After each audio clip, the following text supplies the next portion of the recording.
రొటీన్గా కాకుండా భిన్నంగా ఆలోచించడం, క్రియేటివిటీతో పాటు అందరినీ ఆకట్టుకునే నైపుణ్యం, హార్డ్ వర్క్ ఉంటే సక్సెస్ అందుకోవచ్చు. అంతేకాకుండా ఆకట్టుకునే మాట తీరుతో పాటు తాము చెప్పాలనుకున్న విషయాన్ని క్లారిటీగా చెప్పే టాలెంట్ ఉంటే యూట్యూబ్లోనూ సక్సెస్ అందుకోవచ్చు.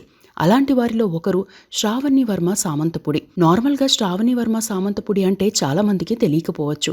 అయితే బ్యాంకాక్ పిల్ల అంటే చాలా మందికి తెలిసే ఉంటుంది. భర్తకు థాయిలాండ్లో ఉద్యోగం రావడంతో అక్కడికి వెళ్లిన శ్రావణి వర్మ కొన్నాళ్ల తరువాత అక్కడి విశేషాలను, టూరిజం ప్లేస్లను, లైఫ్ స్టైల్ను చెప్పాలన్న ఉద్దేశంతో బ్యాంకాక్ పిల్ల పేరుతో ఓ యూట్యూబ్ ఛానల్ స్టార్ట్ చేశారు. మిలియన్ల కొద్దీ సబ్స్క్రైబర్స్ రావడమే కాదు, అదే స్థాయిలో సంపాదిస్తూ ఓ సెలబ్రిటీగా మారారు కూడా. ఇటీవలే Shravani Varma Bigg Boss season 7లో కంటెస్టెంట్ గా రానున్నారని కూడా సోషల్ మీడియాలో చర్చ జరుగుతోంది. ఈ నేపథ్యంలో శ్రావణికి సంబంధించిన కెరీర్ అంశాలు, ఆమె ఈ సక్సెస్ ని అందుకోవడం వెనుక ఉన్న స్ట్రగుల్, ఫ్యామిలీ బ్యాక్గ్రౌండ్ తో పాటు మరికొన్ని అంశాలు తెలుసుకుందాం.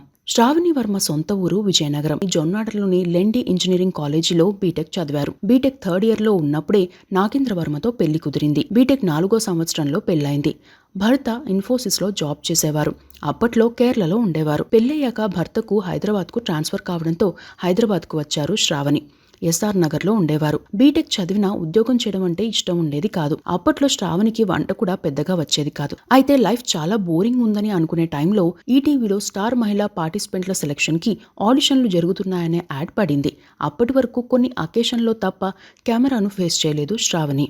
ఎలాగూ ఖాళీగానే ఉన్నాం కదా, ఒకసారి ఆడిషన్ కి వెళ్లి చూద్దామని అనుకున్నారు శ్రావణి. భర్త కూడా ప్రోత్సహించడంతో ఆడిషన్కి వెళ్లారు. కొన్ని రోజుల పాటు వేచి చూసినా రిప్లై లేదు.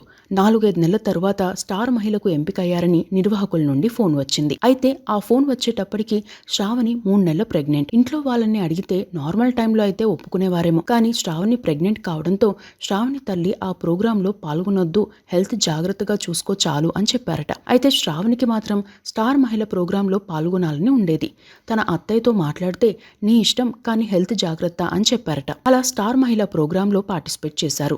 ఏదో నార్మల్గా వెళ్లి వద్దాం, ఒకసారి టీవీలో కనిపిస్తాం కదా అనుకుని వెళ్లి ఆ ప్రోగ్రాంలో విజేతగా నిలిచారు. ఈ ప్రోగ్రాం 2015 జూన్ 29న ఈటీవీలో టెలికాస్ట్ అయింది. అప్పటికే ప్రెగ్నెంట్ కావడంతో స్టార్ మహిళ ప్రోగ్రాంలో ఆడే చిన్న చిన్న గేమ్స్ లోనూ స్లోగా ఆడారు. దీంతో సుమ తనను బాగా ఎంకరేజ్ చేశారని, అంత పెద్ద సెలబ్రిటీ అయి ఉండి కూడా తనను ఎంకరేజ్ చేయడంతో పాటు తనను ఉత్సాహపరిచేలా ఆటలు ఆడారని, నాతో మొట్టికాయలు కొట్టించుకున్నారని, తాను కూడా మొట్టికాయలు కొట్టారని ఓ వీడియోలో చెప్పారు శ్రావణి. ఇక స్టార్ మహిళ ప్రోగ్రాం కిరీటం గెలుచుకున్నాక నార్మల్ గానే ఉండడంతో అక్కడ డైరెక్టర్ వచ్చి స్టార్ మహిళలో గెలిచినా ఏ హడావిడి లేదు, అదే వేరే వాళ్ళైతే ఈ పాటికి దద్దరిల్లిపోయేది అన్నారని చెప్పారు శ్రావణి. తాను తన జీవితంలో మొదటిసారిగా టీవీలో కనిపించిన ప్రోగ్రాం స్టార్ మహిళ అని, ఆ ప్రోగ్రాం తన లైఫ్ ని టర్న్ చేసిందని, మర్చిపోలేనని చెప్పారు. ఆ ప్రోగ్రాంలో గెలిచాక కెమెరా, వీడియో ఎడిటింగ్ పై ఆసక్తి ఏర్పడింది. దీంతో ఇంట్లో తాను కొత్తగా చేసే పనులను వీడియోస్ తీసి ఎడిటింగ్ చేసుకుని చూసుకునేవారు. ఇక పాప పుట్టిన టైంలో విజయనగరంలో ఉన్నారు. పాప పుట్టిన కొన్నాళ్లకు నాగేంద్ర వర్మకు 2016లో బ్యాంకాక్లో జాబ్ ఆఫర్ వచ్చింది. వేరే దేశమైతే ఆలోచించేవారేమోనని, పక్క దేశమే కావడంతో పాటు పాప పుట్టిన వేళా విశేషంతో పెద్ద ఆఫర్ వచ్చింది అనుకుని నాగేంద్ర వర్మ బ్యాంకాక్ వెళ్లారు. ఆయన వెళ్ళాక కొన్నాళ్లకు తన 9 నెలల పాపతో శ్రావణి కూడా బ్యాంకాక్ వెళ్లారు. అక్కడికి వెళ్ళాక చాలా రోజుల పాటు ఇంట్లోనే ఉండాల్సి వచ్చింది. థాయిలాండ్కి డిపెండెంట్ వీసాపై వచ్చిన వాళ్ళు జాబ్స్ చేయడం కుదరదు. ఒకవేళ అలా జాబ్ చేస్తే చాలా ప్రాబ్లమ్స్ వస్తాయి. దీంతో ఇంట్లోనే ఉండేవారు, లేదా తన కుమార్తెతో కలిసి పలు ప్రదేశాలకు వెళ్లేవారు. ఆ టైంలోనే తన మొబైల్తో కొన్ని వీడియోస్ తీసుకున్నారు. అప్పట్లో యూట్యూబ్ పెట్టాలన్న ఆలోచన కూడా లేదు. తన కుమార్తె స్వీట్ మెమొరీస్ కోసం వీడియోస్ తీసేవారు, వాటిని ఎడిటింగ్ చేసేవారు. అయితే ఎంతసేపు ఇంట్లోనే ఉండడంతో పాటు భర్త సంపాదనపై ఆధారపడడం ఇష్టం ఉండేది కాదు. తనకు తానుగా ఏదైనా చేయాలని ఉన్నా ఏం చేయాలనే అంశంపై క్లారిటీ లేదు. అక్కడ బోర్ కొట్టిన సమయంలో ఇండియాకు వచ్చేవారు. దీంతో పాపను 1 సంవత్సరం బ్యాంకాక్లో, మరో సంవత్సరం ఇండియాలో చదివించేవారు. నర్సరీ, యూకేజీ బ్యాంకాక్లో చదవగా ఎల్కేజీ, ఫస్ట్ స్టాండర్డ్ ఇండియాలో చదివారు. ఇక 2019లో వీరికి బాబు పుట్టాడు. డెలివరీ కోసం ఇండియాకు వచ్చారు. ఆ తర్వాత కొన్ని నెలలకు కోవిడ్ లాక్డౌన్ మొదలైంది. థాయిలాండ్కు వెళ్లేందుకు మార్గం లేదు. దీంతో కొన్ని నెలల పాటు ఇండియాలోనే తన తల్లితో ఉన్నానని ఓ వీడియోలో చెప్పారు శ్రావణి. ఇండియా నుండి బ్యాంకాక్కి ఫ్లైట్ సర్వీసెస్ మొదలయ్యాక అక్కడికి వెళ్లి అక్కడి గవర్నమెంట్ క్వారంటైన్ సెంటర్లోనే 14 రోజుల పాటు ఉన్నారు. ఆ టైం తలుచుకుంటే ఇప్పటికీ నరకంగా ఉంటుందని చెప్పారు. ఇక 2 పిల్లలతో ఉన్న టైంలో, పలు చోట్లకు వెళ్లిన టైంలో తీసుకున్న వీడియోలను ఎడిటింగ్ చేసుకున్నారు. చేసుకునేవారు. ఆ టైంలోనే బ్యాంకాక్ లోని విశేషాలను తల్లిదండ్రులతో ఫ్రెండ్స్ తో చెప్పేవారు. ఆ కంటెంట్ ని వీడియోగా చేయవచ్చు కదా అనుకుని యూట్యూబ్ ఛానల్ స్టార్ట్ చేశారు. మొదట నార్మల్ గా స్టార్ట్ చేశారు. అవి సక్సెస్ కాలేదు. భర్తతో తాను ఎక్కువ డబ్బులు ఖర్చు పెట్టిస్తున్నానని ఫీల్ అయ్యేవారు శ్రావణి. వ్లాగ్స్ తో పాటు పాపకు సంబంధించిన వీడియోలు, టైంపాస్ అవ్వడానికి మరికొన్ని వీడియోలు, ఇలా 4 ఛానళ్లు పెట్టారు.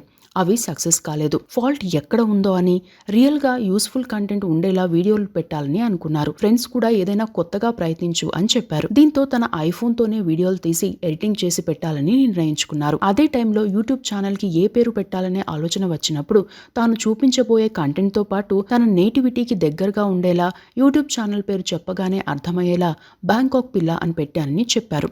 అలా 2022లో బ్యాంకాక్ పిల్ల పేరుతో యూట్యూబ్ ఛానల్ స్టార్ట్ చేశారు. అలా వీడియోలు తీసి తానే ఫోన్లో ఎడిట్ చేసి వీడియోలు పెట్టారు. ఆ ఛానల్ పెట్టిన నెల రోజుల వరకు పెద్దగా వ్యూస్ రాలేదు. అయితే థాయిలాండ్ ఆటోల గురించి టుక్ వీడియో క్లిక్ అయింది. మిలియన్ వ్యూస్ వచ్చాయి. అప్పటి వరకు 10,000 మంది మాత్రమే సబ్స్క్రైబర్స్ ఉండేవారు. ఆ వీడియో క్లిక్ అయ్యాక సబ్స్క్రైబర్లు కూడా పెరిగారు. కొన్ని రోజుల్లోనే 1,00,000 సబ్స్క్రైబర్లు వచ్చారు. యూట్యూబ్ ఛానల్ ని స్టార్ట్ చేశాక 3 నెలల తర్వాత ఓ మెయిల్ వచ్చింది. ఇంటర్నేషనల్ ఇన్నోవేటివ్ ఫ్యూచర్ సమిట్ అవార్డులకు నామినేషన్లు మొదలయ్యాయని, మీరు నామినేషన్లో పాల్గొనవచ్చునని అందులో ఉంది. అయితే అప్పటికే పలు ఫేక్ కాల్స్ రిసీవ్ చేసుకున్నారు శ్రావణి. అది కూడా ఫేక్ కాల్ అనుకున్నారు. అదే విషయం ఇంట్లో చెబితే వారు కూడా అదే అన్నారు. దీంతో సైలెంట్గా ఉన్నారు. మరోసారి ఫోన్ కాల్ వచ్చింది. ఒకవేళ నిజమైన ఫోన్ కాల్ అయితే మంచి ఆపర్చునిటీ పోతుందని అనుకున్న శ్రావణి ఆ సమిట్ గురించి ఫుల్ డీటెయిల్స్ తీసుకున్నారు. నామినేషన్లో పాల్గొన్నారు. 2022కు గాను ఆ అవార్డు అందుకున్నారు. అదే టైంలో బ్యాంకాక్ పిల్ల పేరుతోనే పలు ఫేక్ ఛానళ్లు కూడా వచ్చాయి. ఇక కామెంట్లు మొదలయ్యాయి. ముందుగా ఆ కామెంట్లు వస్తాయని ప్రిపేర్ అయ్యారు కాబట్టి వాటిని పట్టించుకోలేదు. కామెంట్లో రియాలిటీ ఉంటే సెర్చ్ చేసుకుంటామని, ఇష్టం వచ్చినట్టు రాసే కామెంట్స్ని పట్టించుకోవాల్సిన అవసరం లేదని అర్థమైంది. అయితే తన పేరుతో ఓ యూట్యూబ్ ఛానల్ స్టార్ట్ చేయడంతో పాటు కొందరు తన పేరు చెప్పి పలువురికి ఫోన్లు చేసి డబ్బులు అడగడం కూడా మొదలుపెట్టారు. వీటికి సంబంధించి క్లారిటీ ఇస్తూ ఓ వీడియో కూడా పోస్ట్ చేశారు. తన వీడియోలు చూసి మా ఇంట్లో అమ్మాయిలా ఉన్నావని పొగిడేవాళ్ళు ఎంతమంది ఉంటారో వంకలు పెట్టేవాళ్ళు అంతేమంది ఉంటారని, ఎక్కువ మంది నా యాస భాషని బాగుందని చెబుతుంటే తెలుగు అమ్మాయిగా ఎంతో గర్వంగా అనిపిస్తుందని, అయితే ఏమాత్రం ఏమరపాటుగా ఉన్నా ఇబ్బందుల్లో పడక తప్పదని చెప్పారు. ఓవైపు ఈ సవాళ్ళను ఎదుర్కొంటూనే థాయిలాండ్లోని విశేషాలు, తన లైఫ్ స్టైల్ గురించి వీడియోలు పోస్ట్ చేశారు. ప్రస్తుతం 2.3 మిలియన్ సబ్స్క్రైబర్స్ ఉన్నారు. ఇక తాను డబ్బులు సంపాదించడం లక్ష్యంగా మొదట యూట్యూబ్ ఛానల్ పెట్టలేదని, అయితే తనకు అవసరమైన డబ్బును తానే సంపాదించుకోవడంలో ఉన్న సాటిస్ఫాక్షన్ వేరని చెప్పారు శ్రావణి. ఇక బ్యాంకాక్ పిల్ల యూట్యూబ్ ఛానల్ ద్వారా ఎంత సంపాదిస్తున్నారనే అంశానికి వస్తే మొదటి సంపాదన 1,95,000 అందుకున్నారు. ఆ తర్వాత ఆ రెవెన్యూ అంతకంతకు పెరుగుతూ వచ్చింది. ప్రస్తుతం బ్యాంకాక్ పిల్ల యూట్యూబ్ ఛానల్ డైలీ యావరేజ్ 2 మిలియన్ల వరకు ఉంటుంది. వీటిలో 300 వ్యూస్ యూట్యూబ్ షార్ట్స్ ద్వారా వచ్చాయనుకున్న, మిగతావి రెగ్యులర్ వ్యూస్ అని అంచనా. అలా బ్యాంకాక్ పిల్ల యూట్యూబ్ ఛానల్ ద్వారా నెలకు దాదాపు 5 నుండి 7 లక్షల వరకు రెవెన్యూ వస్తుందని చెబుతున్నారు. ఇక ఇటీవలి కాలంలో తెలుగులో బిగ్ బాస్ సీజన్ 7లో బ్యాంకాక్ పిల్ల పాల్గొంటున్నారని ప్రచారం మొదలైంది. అయితే అలాంటిదేమీ లేదని చెప్పారు శ్రావణి. బిగ్ బాస్ నుండి తనకు ఎలాంటి ఆఫర్ రాలేదని అన్నారు. అదే టైంలో బిగ్ బాస్ హౌస్ నుండి ఆఫర్ వచ్చినా ప్రస్తుత పరిస్థితుల్లో కుటుంబాన్ని వదిలి అన్ని రోజులు ఉండడం సాధ్యం కాదని చెప్పారని మరో వార్త కూడా సర్క్యులేట్ అవుతోంది. మరికొన్ని విషయాలకు వస్తే, అప్పట్లో వీడియోలు తీసి డబ్బింగ్ చెప్పడంపై స్పందిస్తూ తనకు అప్పటికి మైక్ లేదని, భర్తతో పలు ప్రాంతాలకు వెళ్లి చాలా డబ్బులు ఖర్చు చేయించానని, యూట్యూబ్ ద్వారా వచ్చిన డబ్బుతో మైక్ కొంటానని చెప్పారు. ఓవైపు పిల్లలను చూసుకోవడం, మరోవైపు వీడియోలు చేయడం అంటే టైం ఎక్కువగా ఉండేది కాదని, అంతేకాకుండా హెల్త్ కూడా చూసుకోవాలని, దీంతో వీడియోలు తగ్గాయని చెప్పారు. తాను ఇంట్లో మాట్లాడినంత గట్టిగా బయటకు వెళ్ళినప్పుడు మాట్లాడలేనని, అక్కడి వారికి తెలుగు ఫారిన్ లాంగ్వేజ్ గా ఉంటుందని, కొన్నిసార్లు ఇబ్బంది అవుతుందని చెప్పారు. కేవలం షాపింగ్, ఫుడ్, హౌస్, టూరిజం తదితర అంశాలే కాకుండా థాయిలాండ్లో బయటకు వచ్చినప్పుడు ఎలాంటి జాగ్రత్తలు తీసుకోవాలో కూడా వీడియోలో చెబుతారు శ్రావణి. మొత్తం మీద తన యాస, అచ్చ తెలుగు పదాలతో థాయిలాండ్కి సంబంధించిన విశేషాలను అందిస్తున్న బ్యాంకాక్ పిల్ల యూట్యూబ్ ఛానల్ కు మిలియన్ల కొద్దీ వ్యూస్ ఉన్నాయి. ఇవి బ్యాంకాక్ పిల్ల శ్రావణి వర్మకు సంబంధించిన అంశాలు.